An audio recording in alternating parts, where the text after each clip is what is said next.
Tenemos, viniendo de Sevilla, de la Universidad de Sevilla, Instituto de Ciencia de Materiales de Sevilla, vamos a ver que se me va el nombre y la memoria luego me falla, Javier Castillo, que estás aquí. Te agradecería que vinieses con nosotros y, bueno, pues tienes 5 minutos, por favor, justos, para hacer tu presentación y luego pues te haremos alguna otra pregunta muy breve. Te voy a poner el micro. Y lo que agradecería es a Paula Navascues que vaya estando preparada. ¿Estás ahí? Vale. Pues buenos días, muchas gracias por la presentación. Y en primer lugar voy a contextualizar este trabajo hablando de los óxidos transparentes conductores, que son un tipo particular de materiales que se encuentra presente en numerosas aplicaciones tecnológicas que usamos en el día a día. De estos podemos destacar el óxido de indio dopado con estaño, por su alta extensión en aplicaciones como electrodos transparentes, pero es el surgimiento de nuevas tecnologías, así como lo que demanda nuevos materiales. Es el uso de nanomateriales, así como nuevas técnicas de síntesis, lo que permite el desarrollo de una tecnología más eficiente. Esto, aplicado en campos como optoelectrónica, energía o sensores, es lo que ha motivado la realización de este trabajo.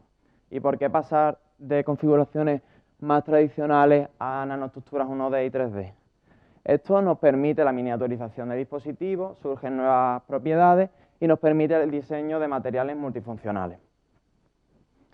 ¿Y qué metodología se ha seguido? Pues hemos utilizado una configuración One Reactor, que no es más que el uso de una única cámara de vacío para realizar todas las etapas de la fabricación del material, y esto nos permite su escalabilidad industrial y la disminución de costes. Y el método de síntesis principal del trabajo es un método de síntesis multietapa soft template, desarrollado originalmente en nuestro grupo de investigación, que comienza por la deposición de una capa delgada con el objetivo de aumentar la rugosidad superficial del sustrato, que actuará como centro de nucleación para el crecimiento de nanohilos orgánicos, que es lo que actuará como un template. Este template, posteriormente, es recubierto mediante la técnica de magnetron sputtering, de forma conformal, dando lugar a una estructura core shell. Y por último tenemos una etapa que es opcional, que es la evacuación de la parte orgánica. El objetivo principal de este trabajo era confirmar la compatibilidad entre este método template y el uso de deposición mediante magnetron sputtering, ya que es una de las técnicas más extendidas industrialmente. Y en cuanto a un resumen general del trabajo, hemos sintetizado 3 morfologías de material en 2 condiciones de presión diferentes, utilizado 2 técnicas de síntesis y diversas técnicas de caracterización. Y paso al análisis de los resultados más destacados. En primer lugar, hemos sintetizado capas delgadas de óxido de indio dopado con estaño como material de referencia, obteniendo buenas propiedades tanto ópticas como eléctricas, que son comparables a las de sustratos de hito comercial. Además, hemos sintetizado nanotubos de este material en las 2 condiciones de presión que mencionábamos, obteniendo 2 modos de crecimiento diferentes. Por un lado, los crecidos a baja presión presentan una morfología homogénea a lo largo de toda su estructura, mientras que los de alta presión presentan dominios cristalinos reproduciendo la microestructura en capa delgada.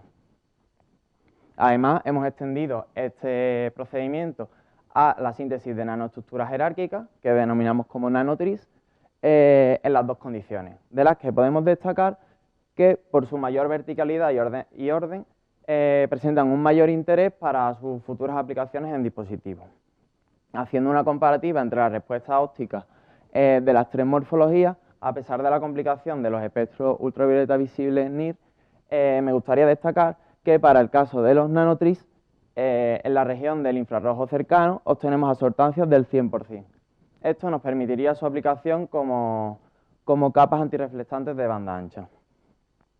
Además, hemos realizado una caracterización eléctrica avanzada. No solo hemos medido resistividades en plano, sino que hemos medido la resistividad de los nanotubos de forma individual. Hemos conseguido transferir nanotubos individuales a otros sustratos y mediante la técnica de haz de iones focalizados hemos implantado nanoelectrodos de platino con unas dimensiones controladas.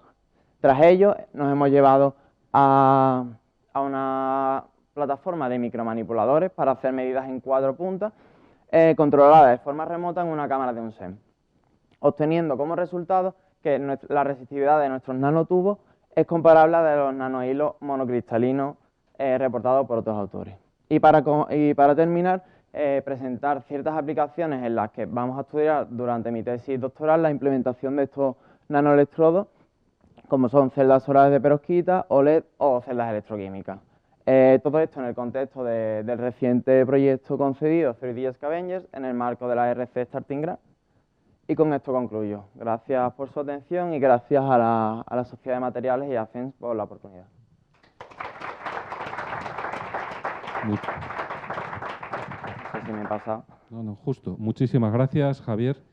Y tenemos por parte del jurado un turno de preguntas. Victoria, Juanjo, si queréis preguntar algo.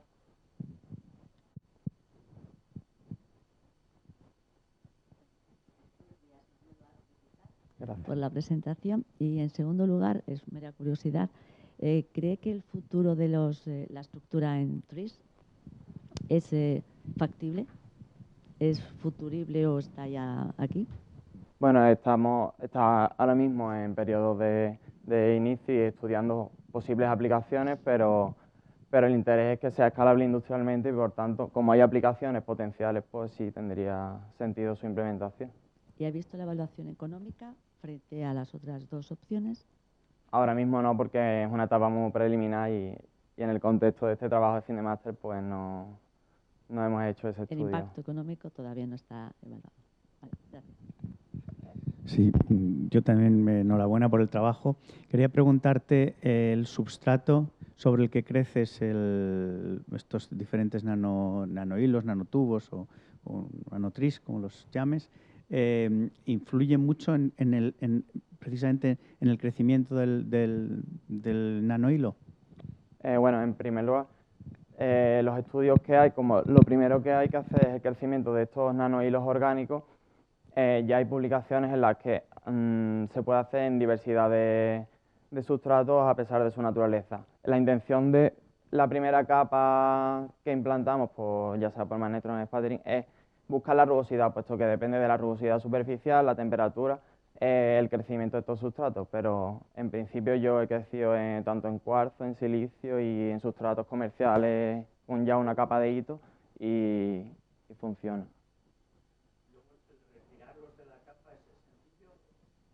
Nosotros lo hemos hecho en una plancha, simplemente un tratamiento térmico en atmósfera de aire, pero también es compatible con la cámara de vacío haciéndolo en atmósfera de oxígeno.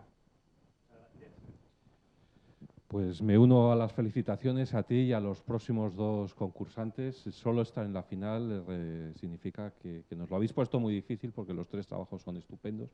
Y solo una pequeña puntualización. ¿Has hablado que esto es parte de tu tesis doctoral o no? Esto sí, mi trabajo de fin de máster y mi tesis doctoral la voy a comenzar, me acabo de matricular, o sea que sería extender el estudio de esto a la aplicación en dispositivos. A la aplicación, vale. Pues muchísimas gracias y damos de participar, por supuesto, nuestro presidente.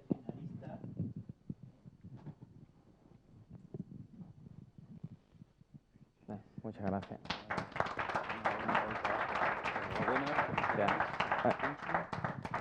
Paula, por favor. Enhorabuena a Sevilla y a la Universidad de Sevilla, al Instituto de Ciencia de Materiales de Sevilla por el trabajo que están haciendo con estos jóvenes egresados. Y el tiempo es tuyo. Muchas gracias. Muchas gracias por la presentación. Voy a comenzar situando el contexto de mi trabajo, que trata sobre los plasmas atmosféricos de barrera ferroeléctrica para la descomposición de CO2. Uy, no, es que creo que le hemos quitado esto. Ahí está. A ver ahora. Vale, vuelvo. Es sabido por todos que la situación climática de nuestro planeta es preocupante. Las consecuencias del cambio climático son numerosas y afectan a distintos puntos de la Tierra. Ante esto, informes recientes del IPCC, el Panel Intergubernamental de la ONU para el Cambio Climático, alertan sobre las consecuencias del aumento de la temperatura media global. Y esto requiere de una actuación por parte de la comunidad científica. Prueba de ello son los objetivos de financiación establecidos a nivel europeo. Cuando atendemos al cambio climático y especialmente al calentamiento global, encontramos al CO2 como el principal gas de efecto invernadero. Es por ello que es necesaria la investigación y el desarrollo de tecnologías que busquen o bien eliminar completamente las fuentes de emisión o, en el caso de que no sea posible eliminarlas, acoplen tecnologías de conversión a dichas fuentes de modo que este gas no llegue a la atmósfera. En este segundo grupo de tecnologías se ha situado mi trabajo. La conversión del CO2 por procesos termoquímicos tradicionales no resulta aplicable a escala industrial. Por ello, desde hace años se está investigando en distintas tecnologías alternativas, entre las que se encuentra la tecnología de plasma. Así, el plasma, esta fase gaseosa ionizada, se sitúa como una alternativa química que puede operar a presión atmosférica y temperatura ambiente para desarrollar la reacción de eliminación de CO2. Concretamente, en mi trabajo he operado en la configuración de descarga de barrera dieléctrica, un tipo de configuración en el que la ciencia de materiales juega un papel protagonista. Este tipo de descarga se caracteriza por la introducción de una lámina de material dieléctrico entre los electrodos. Esta configuración es barata, escalable y de fácil operación. Prueba de ello es su uso a escala industrial desde hace más de 40 años para la producción de ozono. Si en lugar de un material dieléctrico convencional introducimos una lámina de material ferroeléctrico, resultados recientes de nuestro grupo de investigación prueban que se mejora la eficiencia energética de los procesos que ocurren en la descarga. Nos referimos entonces a la descarga de barreras ferroeléctricas. Una estrategia complementaria para mejorar la eficiencia energética de los procesos es operar, en lugar de con una lámina, en configuración de lecho empaquetado, que consiste en la introducción de material aglomerado entre los electrodos. Así, la descarga, como ven, se produce entre dichos electrodos. Atendemos al material de barrera, tanto como por su papel moderador, que es donde se ha centrado mi trabajo, así como su papel reactivo, quedando esto englobado en el campo del plasma catálisis. Así, mi trabajo pretendía optimizar descargas de barrera ferroeléctrica, el lecho empaquetado, para reacciones de conversión de CO2 con plasma atmosférico. Concretamente lo he dividido en dos subobjetivos. En primer lugar, el contraponer el uso de dieléctricos convencionales a materiales ferroeléctricos en lecho y, por otro lado, estudiar los cambios que se producen si añado un disco ferroeléctrico cristalino en uno de los extremos de la barrera. Aquí pueden ver el sistema experimental con el que he trabajado. Este es el reactor, y a partir de técnicas de espectrometría de masa, atendiendo a la variación del pico 44 asociado al CO2+, calculo la tasa de conversión del gas, así como la relaciono con los parámetros energéticos. En esta tabla pueden ver los distintos materiales que he utilizado: alúmina como dieléctrico convencional, titanato de bario y PZT como lecho ferroeléctrico, así como un disco de niobato de litio. Las condiciones de trabajo se caracterizan por el bajo consumo energético y bajo dichos parámetros no se logra conversión efectiva del gas con el lecho dieléctrico.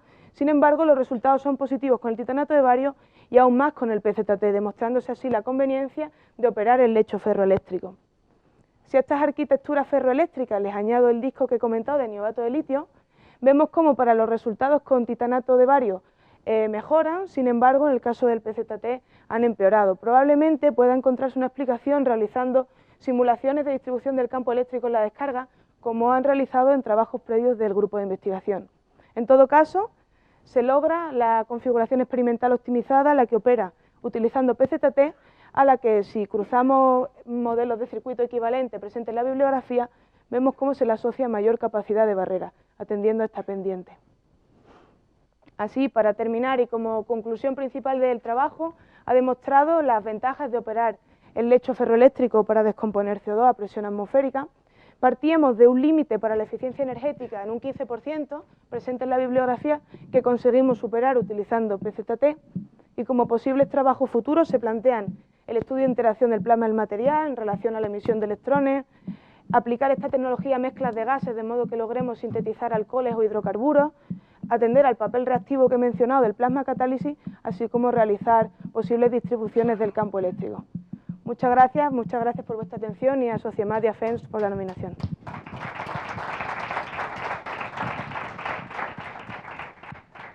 Muchísimas gracias, Paula, y de nuevo tenemos una pequeña ronda de preguntas. Juanjo, Victoria.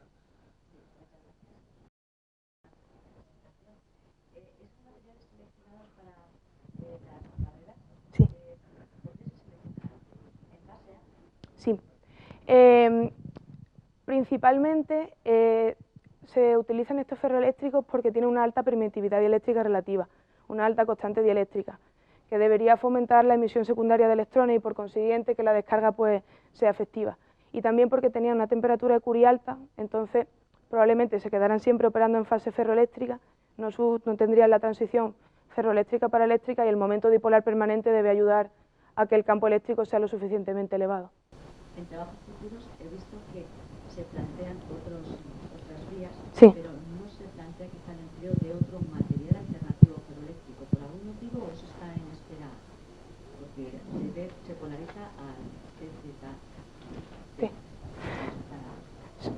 Sí. ¿Se plantea algún otro material? Sí, la verdad es que sí. De hecho, lo ideal sería conseguir encontrar algún otro material que tenga estas propiedades, temperatura de Curie alta, permitividad dieléctrica relativa alta, y que, por ejemplo, nos quite el plomo, ¿no?, que es el problema que tenemos con el PZT. O sea, que también se aspira a ello. Lo que pasa es que en los últimos años en los grupos de investigación hemos estado trabajando con estas estructuras cristalinas, y bueno, lo bueno es que son reciclables, entonces, al fin y al cabo, al encontrar un material que encima, si después lo limpias, lo puedes volver a usar, pues quizá nos hemos estancado un poco en avanzar más por ahí. Gracias, Victoria. Sí, una curiosidad, en la reacción que tú pones de la conversión del CO2 acabas sacando CO, Sí. que es un gas muy reductor, ¿no? ¿Y qué hacemos con eso? Sí, sí. La verdad, el principal esquema que planteamos es poder separarlo y con hidrógeno tener gas de síntesis, tener sin gas. Cuando se piensa en, este tipo de tecnología se suele planificar de manera distribuida, de modo que lo puedas tener en sitios en los que lo que sale lo guardas, lo usas inmediatamente para otra cosa. Entonces, principalmente es utilizarlo, mezclarlo con hidrógeno y tener gas de síntesis. El monóxido también es contaminante y además es un gas muy peligroso, o sea que no... Una pregunta que se me ha olvidado también hacerle a Javier es, ¿vais a continuar la carrera investigadora o tenéis idea de continuar con haciendo la tesis? Primero le pregunto a Javier, que antes se me ha olvidado. Ya. Ahora. ¿Y tú? Sí, también. Yo llevaba ya un tiempo trabajando. Pasa que hice el máster como después. Vamos a ser compañeros de despacho un tiempo. ¿Cuánto tiempo llevas ya con la tesis? Mi primer contrato fue al terminar la carrera. Yo terminé en junio-septiembre de 2017 y empecé en enero de 2018. Pero fueron contratos de transferencia tecnológica con empresas, un poco diferente. Pues muchísimas gracias. Nada. Gracias, muchas gracias. Gracias a ti. Para centrarse en la próxima. Gracias. Gracias. Damos paso a nuestra última participante, Sandra Tarancón, de la Universidad Politécnica de Madrid, que va a hacer su presentación. Muchas gracias, Sandra. Bueno, muchas gracias. Buenos días a todos. Mi trabajo parte de la base de que actualmente una de las fuentes energéticas que se utilizan son básicamente combustibles fósiles. Entonces, para intentar reducir el efecto invernadero es necesario tener en cuenta unas energías alternativas. Por ello, un ejemplo podría ser la energía nuclear de fusión. Para esto hacen falta estudiar nuevos materiales que sean capaces de soportar las condiciones extremas en el interior del reactor. Este, por ejemplo, es el esquema del reactor de energía nuclear de fusión ITER, y se sabe que DEMO va a necesitar producir el doble de energía que ITER, por lo tanto sabemos que su tamaño será mayor. Este es un elemento del reactor que es el divertor. Sus funciones es eliminar las partículas de desecho que generan la reacción nuclear, y otro de su función principal es extraer la energía, extraer el calor, que es lo que básicamente va a generar la reacción lo que básicamente va a sacar la energía. A la superficie, la carga térmica va a llegar a la superficie del divertor y está formada por monobloques de wolframio. Estos monobloques en el interior llevan una tubería de cobre cromocirconio por la que circula el refrigerante, que en este caso es agua. Pero hay un problema: el wolframio y el cobre tienen coeficientes de expansión térmica muy diferentes, por lo tanto será necesario generar un anillo con un recubrimiento de composición gradual cobre-wolframio perdón, que permita absorber las deformaciones que van a sufrir cada una de las partes. Para fabricar estos recubrimientos se ha utilizado la técnica Cold Spray, que lo que hace es proyectar las partículas a elevada velocidad contra el sustrato, lo que genera recubrimientos de muy elevada densidad.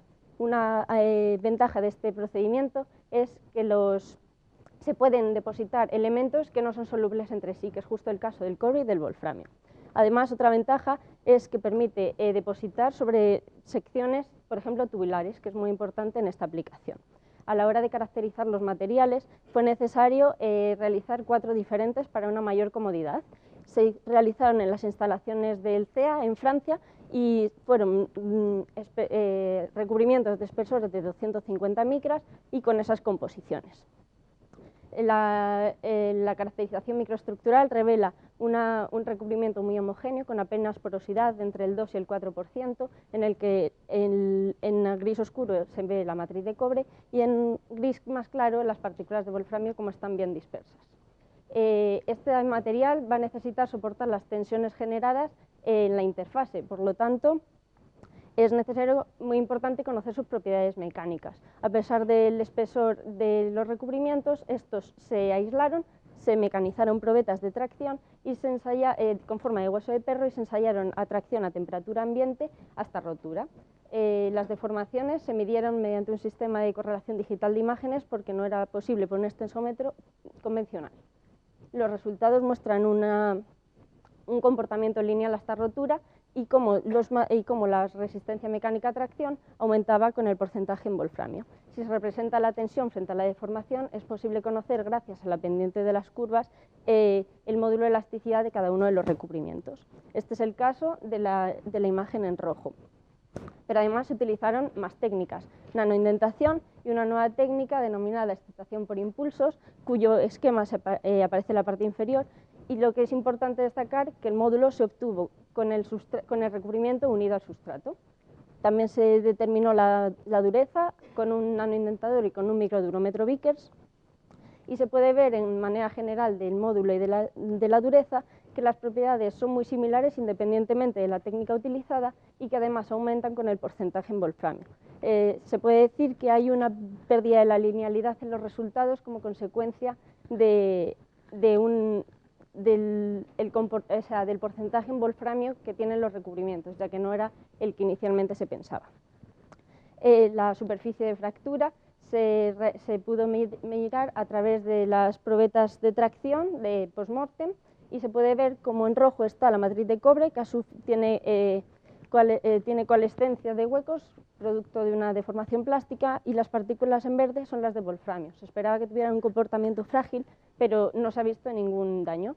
Puesto que las propiedades mecánicas aumentaban, se cree que ha podido tener un efecto inhibidor de la grieta. Y como conclusiones, simplemente decir que las propiedades mecánicas se han medido a base de diferentes métodos, que todos los resultados muestran como el wolframio tiene un efecto positivo, pero dado que en las partículas no se refleja ningún cambio, podremos decir que tiene un efecto inhibidor del avance de la grieta. La técnica Cold Spray se ha demostrado que es adecuada para realizar recubrimientos de este tipo en el que los materiales no sean solubles entre sí, y simplemente decir que estos materiales se han probado y su funcionamiento es correcto. Muchas gracias.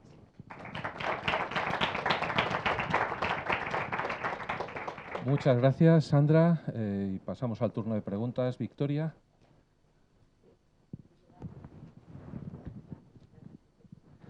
Gracias. ¿De Cold Spray a qué temperatura se hace? Se hacen temperaturas de entre 300 y 600, no llega nunca a los 1000 grados. Entonces es también es adecuado porque no hay productos de oxidación. Y se ha evaluado que el wolframio tiene un comportamiento bastante pésimo frente a oxidación, que sus cinéticas de oxidación son... Sí, lo que pasa es que se supone que como en la aplicación final va a trabajar, o sea, no va a trabajar en contacto con el aire, en principio no preocupa. Lo digo durante el proceso en sí. Ah, ¿durante el proceso? Sí. No hay una potencial, se ha evaluado una posible contaminación. No, en principio yo creo que no, por eso mismo, o sea, como las temperaturas que se tienen no son suficientes para, yo creo, degradarlo. O sea, como mucho llega a 600 grados y simplemente lo que hace es proyectarlo contra el sustrato, no llega a fundirlo, obviamente. No, por supuesto. Vale, gracias. Bueno, enhorabuena por el trabajo que nos has presentado. Una cuestión que me ha llamado la atención, en las micrografías que presentabas, había muchas partículas negras. Sí, No son realmente partículas, son poros. El problema es que creemos que, aunque tienen buena adhesión, en el momento en el que se han pulido, se han podido desprender esas partículas, entonces queda como alrededor de, no sé si aquí, como alrededor de las partículas queda como la zona del poro, pero eso es más que nada en el proceso del pulido. Y una curiosidad, ¿habéis hecho tomografía para ver un poco si tiene porosidad grande? No, la porosidad la hemos medido, bueno, a través de estas imágenes por el ImageD, o sea, análisis de imagen, y a través de la densidad relativa. Entonces ahí coincidían ambos valores bastante bien, eso en torno al 2-4% de porosidad. Bueno, pues muy bien. También te aprovecho para preguntarte si también vas a continuar con tu carrera investigadora. En principio sí. Bueno, pues mucha suerte. Ya estoy matriculada en la tesis y... Pues muchas gracias. Bueno, pues yo tenía un par de preguntas y otra que me había olvidado para todos. ¿La tesis va a ser del mismo tema del trabajo fin de máster o algo distinto? En principio voy a hacer algo distinto, ya que esto me ha gustado, pero en principio quiero dedicarme ahora a otra... Y lo segundo es que resulta sorprendente que se haya podido despegar una lámina de 200 micras de espesor para hacer los ensayos. ¿Hay algo en la literatura referido a esto que se haya hecho previamente? En principio yo no conozco este dato, pero eso, aquí... Que es algo original. Sí, en principio sí. Fue un trabajo que hicieron muy delicado en el taller. A los tres, ¿vais a hacer alguna publicación de vuestro trabajo en alguna revista o congreso? ¿Me podríais indicar si es una publicación, es un congreso? ¿Una publicación? ¿Tú también? Sí, en principio yo tengo mandadas también dos publicaciones. Dos publicaciones. Sí. En la revista de Sociemag. ¿También? Bueno, además de, eso además de, o sea, tú tienes dos publicaciones. Son las revistas del Q1, supongo, del Q2. Bueno, vale. ¿En tu caso? Q1 también. Q1 también, gracias. Bueno, pues nada, Sandra, muchas Muchas gracias. gracias. Y enhorabuena por tu presentación. Muchísimas gracias. Enhorabuena, Sandra. Chao.